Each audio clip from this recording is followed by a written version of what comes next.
Hello everyone. बेटा previous video में हमने कैश डिस्काउंट, ट्रेड डिस्काउंट की एंट्रीज करना सीखा था। कुछ पेमेंट अभी रिसीव हो रही है, कुछ पेमेंट बाद में। Hope you understand those transaction. आज हम सीखेंगे बैंकिंग ट्रांजेक्शन्स का रिकॉर्ड करना। वैसा बैंक क्या है बच्चे? बैंक एक पर्सनल नेचर का अकाउंट है और पर्सनल अकाउंट का रूल होता है debit the receiver and credit the giver. बेटा अगर बैंक में हम पैसा डाल रहे हैं तो बैंक रिसीवर है, डेबिट। अगर बैंक से हम पैसा निकाल रहे हैं तो बैंक गिवर है, क्रेडिट। ठीक है, तो आप याद रखना, बैंक में अगर पैसा आ रहा है तो डेबिट, बैंक में से आप निकाल रहे हो तो क्रेडिट। मैं हिंदी में लिख देती हूँ, बैंक में पैसा आना डेबिट, बैंक में से पैसा जाना क्रेडिट। ठीक है, यह बैंक रिसीव कर रहा है डेबिट, बैंक दे रहा है पैसा क्रेडिट। तो चलो शुरू करते हैं। फर्स्ट ट्रांजैक्शन है जब आपने कैश डिपॉजिट कराया बैंक में।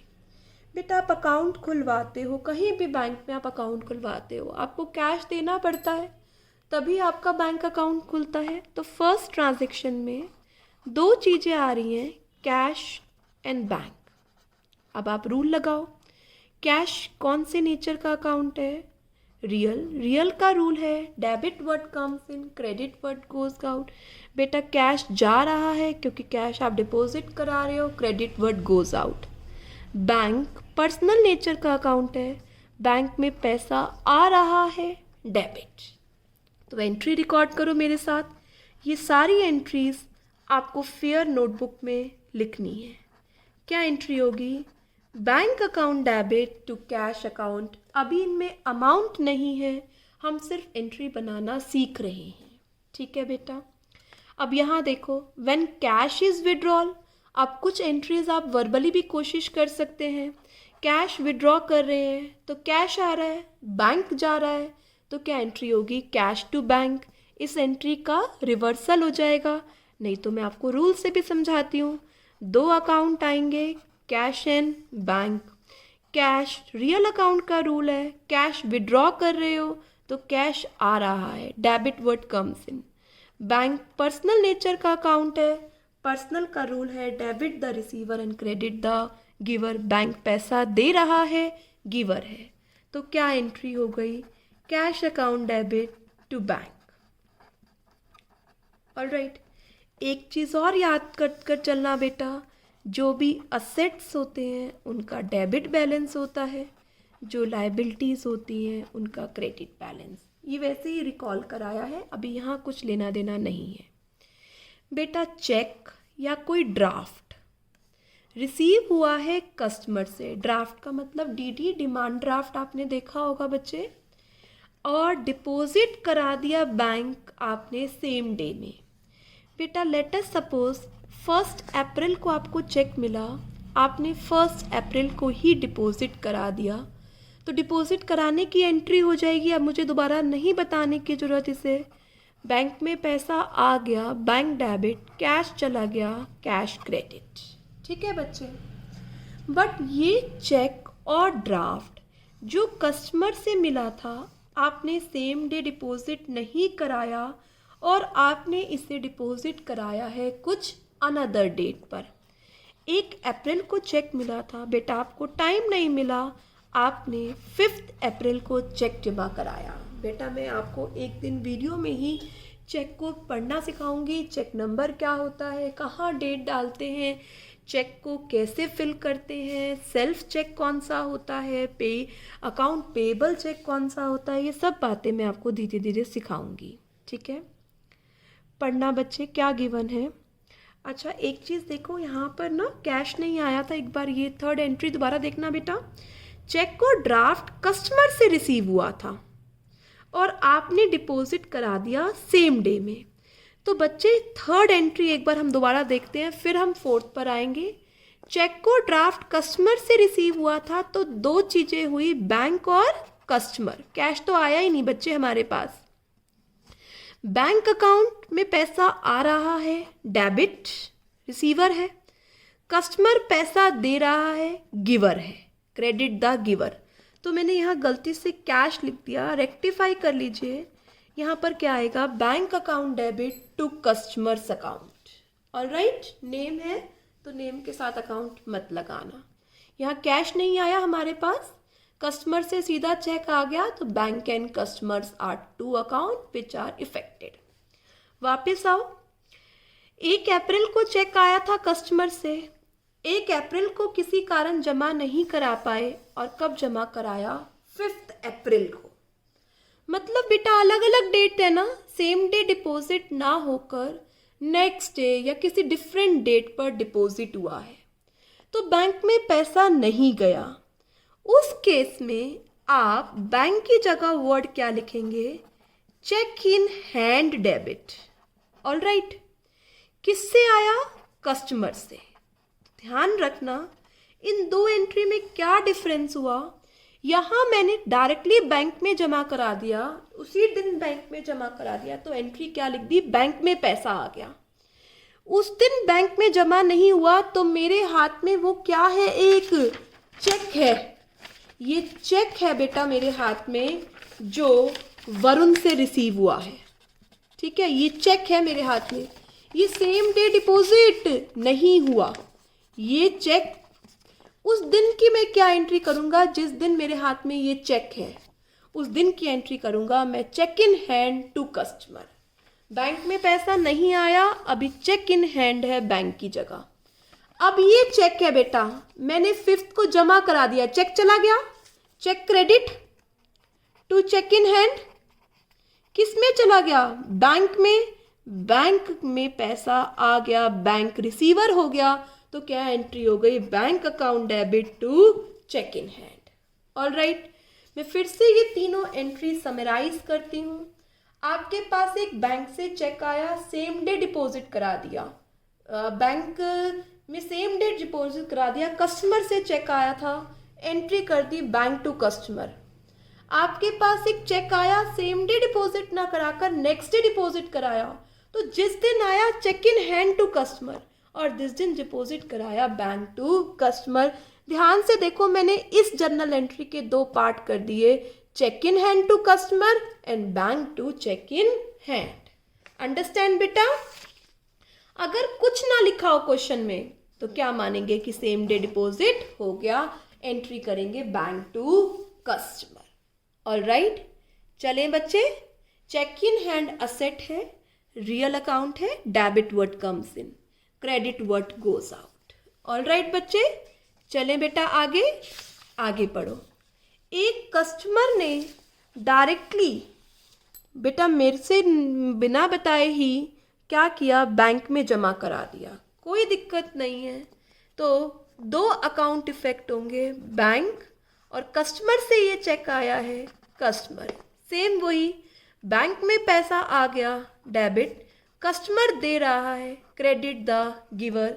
डायरेक्टली कस्टमर ने जमा करा दिया, तो भी यही एंट्री होगी, bank account debit to customer personal account. Alright, अब बेटा क्या हुआ, जो चेक बैंक में जमा हुआ था वो चेक डिसऑनर हो गया। डिसऑनर का मतलब क्या है, बैंक ने वो चेक एक्सेप्ट नहीं किया। हो सकता है उस पर कोई कटिंग हो सकता है डेट ठीक से मेंशन ना हो, अमाउंट मेंशन ना हो सकता है वो पोस्ट डेटेड चेक हो, उसकी डेट निकल गई हो। तो what ever may be the reason, dishonour का मतलब होता है वो पैसा बैंक में जमा नहीं हुआ है। जो चेक आप बैंक कस्टमर ने जमा कराया था, तब हमने एंट्री कर ली बैंक टू कस्टमर। अब वो बैंक ने इंटीमेट किया है कि वो चेक डिसऑनर हो गया, तो आप इस एंट्री का क्या कर दीजिए, रिवर्स कर दीजिए। बैंक में जो पैसा आया था निकाल दीजिए टू बैंक, कस्टमर से जो पैसा अभी लेना बाकी है वापस क्या कर दीजिए, उसे डेबिट कर दीजिए। क्या एंट्री कर दीजिए, customer account debit to bank. Alright बच्चे, समझ आई मेरी बात। कस्टमर ने जमा कराया, डायरेक्टली डिपॉजिट कराया बैंक टू कस्टमर, वो डिसऑनर हो गया, तो इस एंट्री का रिवर्सल कर दीजिए, बेटा अकाउंट्स में अगर आपने कोई एंट्री डाल दी है, जर्नलाइज कर दी है और उसका आपको रिवर्स इफेक्ट दिखाना है, तो आपको एंट्री को ही क्या करना पड़ता है, रिवर्स करना पड़ता है। ऑलराइट, अगली एंट्री पढ़िए और आप बताना। एक चेक रिसीव हुआ कस्टमर से और हमने उसको डिस्काउंट दिया था और वो चेक हमने सेम डे बैंक में डिपॉजिट करा दिया। चेक रिसीव हुआ था बैंक, डिस्काउंट दिया था, डिस्काउंट अलाउड, कस्टमर से आया था कस्टमर, 3 अकाउंट इफेक्ट हो रहे हैं। बैंक में पैसा आ रहा है, बैंक रिसीव कर रहा है, debit the receiver. Discount allowed nominal nature का अकाउंट है, एक्सपेंस है, डेबिट। कस्टमर पर्सनल नेचर का अकाउंट है, पैसा दे रहा है, giver. Alright, credit the giver. तो आपने क्या एंट्री कर दी, आपने एंट्री कर दी bank account debit, discount allowed account debit to customer. Alright, same day deposit हुआ था इसलिए क्या लिखा, बैंक। यस बच्चे, बताना अगर सेम डे डिपॉजिट ना होता तो एब्सोल्युटली करेक्ट बच्चों, चेक इन हैंड लिखा जाता। अब ये जो चेक था ना, ये डिसऑनर हो गया। बेटा डिसऑनर में अभी सिखाया ना मैंने, जो किया उसकी एंट्री को क्या कर दो, रिवर्स। तो करो बच्चे रिवर्स। क्या एंट्री हो जाएगी, customer personal account debit to bank और टू डिस्काउंट अलाउ। जो डिस्काउंट पहले दिया था वो क्या कर लिया, विड्रॉन कर लिया। क्या एंट्री होगी, customer to bank to discount allowed. अब यहाँ रिसीव नहीं लिखेंगे, आप कहें कि मैम ये तो क्रेडिट है, इनकम है, वो ये डिस्काउंट अलाउड की रिवर्सल की है। ऑलराइट, तो मैं चारों केसेस फिर से बताती हूँ। कस्टमर ने डायरेक्टली बैंक में जमा करा दिया, बैंक टू कस्टमर, डिसऑनर हो गया, कस्टमर टू बैंक। एक चेक रिसीव हुआ था कस्टमर से, सेम डे डिपॉजिट हो गया और डिस्काउंट भी दिया था, बैंक डिस्काउंट टू कस्टमर। बाद में पता लगा डिसऑनर हो गया, customer to bank to discount allowed. Got it बच्चे, आगे चलते हैं। 9th एंट्री पढ़ो।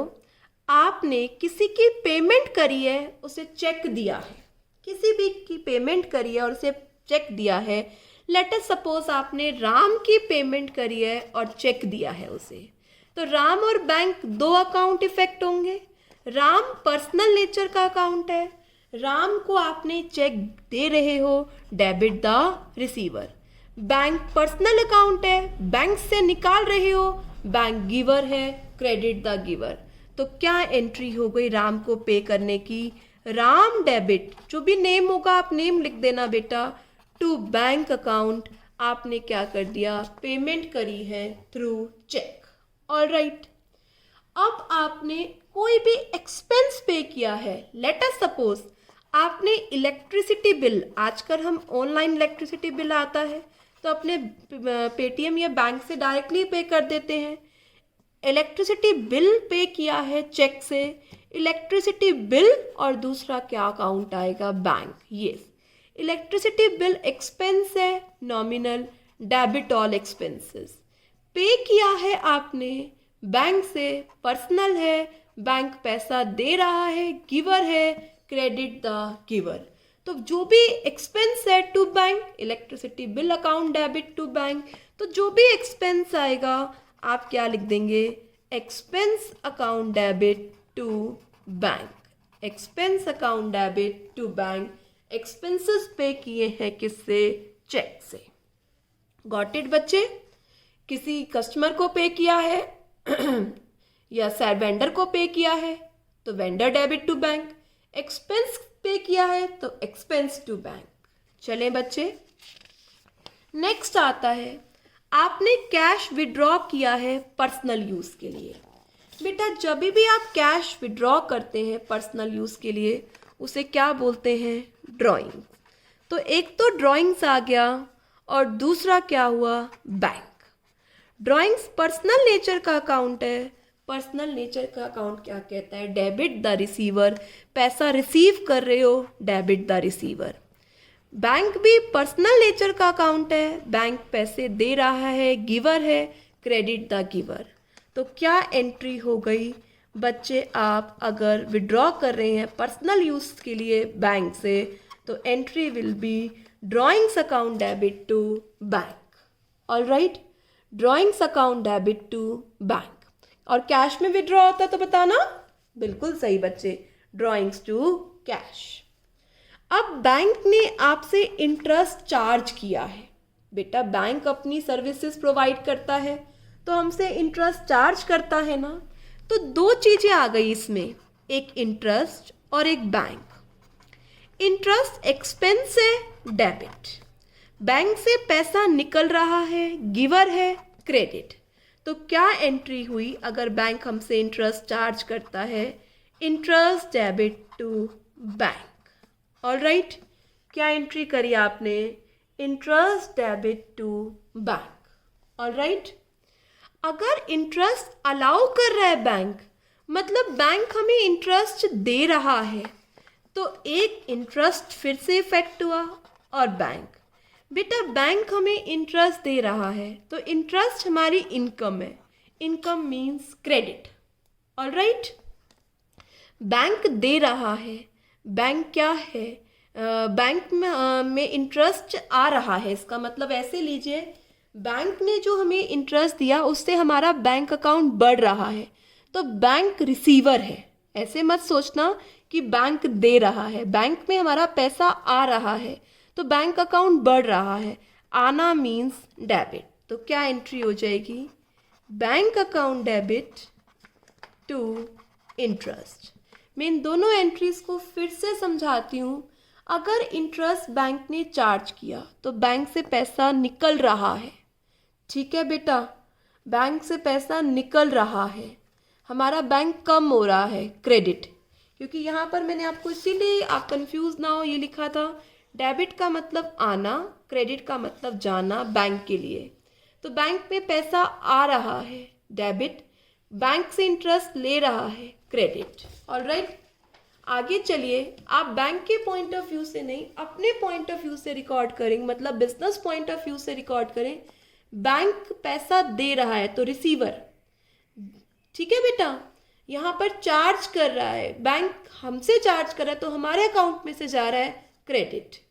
तो पैसा आ रहा है बैंक टू इंटरेस्ट, पैसा हमें देना पड़ रहा है इंटरेस्ट टू बैंक। ऑलराइट, हो सकता है बैंक चार्जेस लगाए हो बैंक ने, तो दो अकाउंट फिर से आ गए, बैंक चार्जेस, बैंक में से पैसा निकल रहा है, क्रेडिट। बैंक चार्जेस एक्सपेंस है, डेबिट।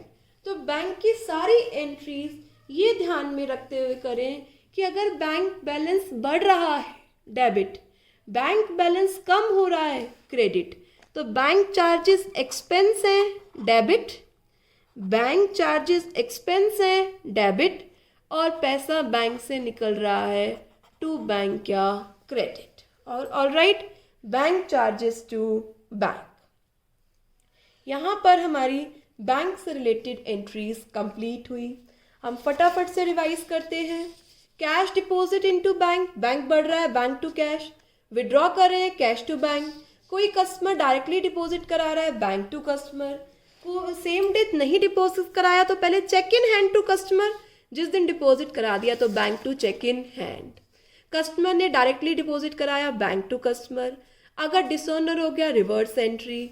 कस्टमर ने डायरेक्टली डिपॉजिट कराया पर हमने उसे डिस्काउंट दिया, बैंक डिस्काउंट टू कस्टमर।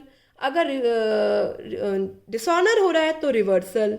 कोई पेमेंट करी है वेंडर को बैंक से, वेंडर टू बैंक। एक्सपेंस किया है, एक्सपेंस टू बैंक। विड्रॉ किया है बैंक से, drawings to bank. Interest charge किया है बैंक ने, इंटरेस्ट टू बैंक। अलाउ किया है तो बैंक टू इंटरेस्ट। और कोई बैंक चार्जेस हैं तो bank charges account debit to bank. As a rule याद रखनी है बात, बैंक में पैसा आ रहा है, डेबिट, बैंक से पैसा जा रहा है, credit. Shall we proceed to next slide? Yes बेटा, अब मैं आपको एक सिखाती हूँ क्या ओपनिंग एंट्री किस तरीके करते हैं। होती क्या है ओपनिंग एंट्री, पहले मैं आपको ये बताती हूँ। बेटा जब आप बिजनेस चला रहे हैं तो नेक्स्ट ईयर आपको क्या उतारने पड़ेंगे? बैलेंसेस उतारने पड़ेंगे।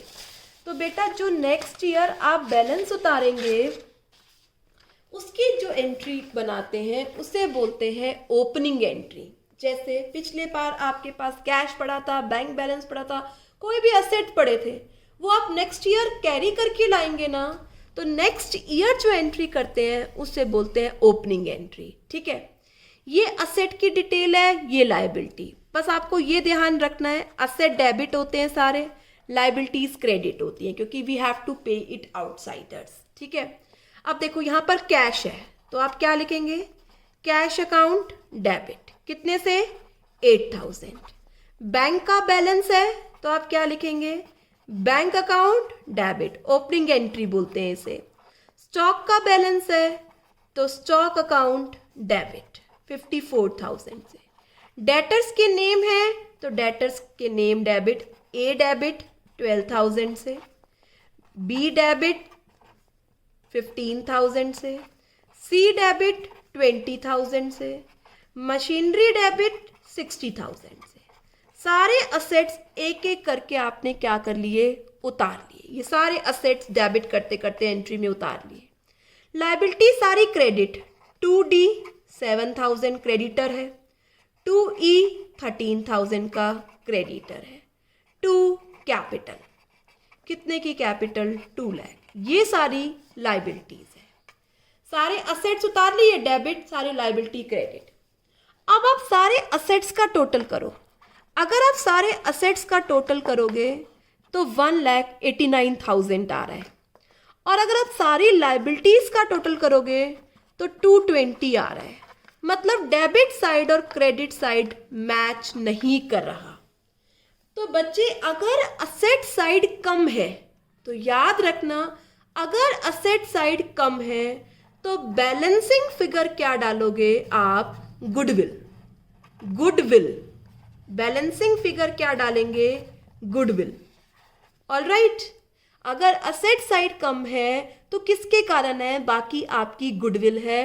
220 में से 189 माइनस किया तो बैलेंसिंग फिगर कितना आ रहा है, 31,000। 31,000 के ब्रैकेट में यहां पर लिखो क्या, BF। BF का मतलब है बैलेंसिंग फिगर।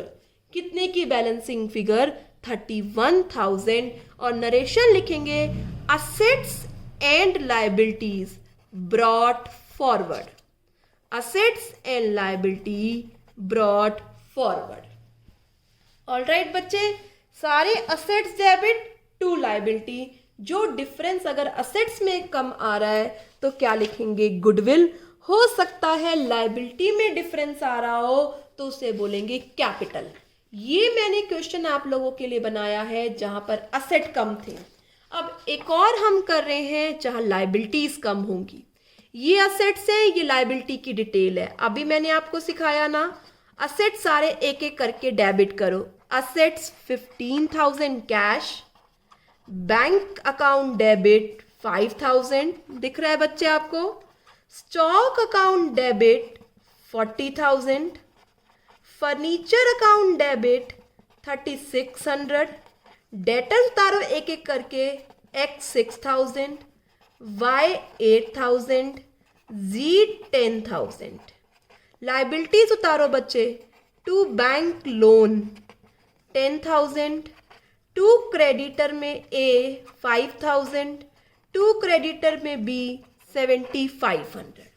अब यहाँ लायबिलिटीज और असेट्स का बैलेंस निकालेंगे तो चेक करेंगे, असेट बड़ा है लायबिलिटी से, तो जो डिफरेंस आ रहा है, डिफरेंस लायबिलिटी में लिखो क्या, 2 कैपिटल, ब्रैकेट में लिखो बैलेंसिंग फिगर, और ये बैलेंसिंग फिगर आ रही है 65,100। तो इन दोनों एंट्रीज में आपने क्या देखा, सारे असेट्स और सारी लायबिलिटीज को उतारा। अगर असेट्स कम है तो गुडविल, और अगर लायबिलिटीज कम है तो कैपिटल। तो आज बच्चे आपको इसी की प्रैक्टिस करनी है, ओपनिंग एंट्रीज और सारी बैंक एंट्रीज। बैंक एंट्रीज मैं आपको व्हाट्सअप कर रही हूँ, आप अपनी नोटबुक्स में बैंक एंट्रीज और ये दोनों ओपनिंग एंट्रीज फेयर नोटबुक में नोट डाउन कर लीजिए। ऑलराइट, नेक्स्ट वीडियो में हम इससे रिलेटेड क्वेश्चंस की प्रैक्टिस करेंगे। Hope you understand the concept till now, or you are free to call me at any time, or you can send me your query on WhatsApp. Thank you, friend. Stay home, stay safe.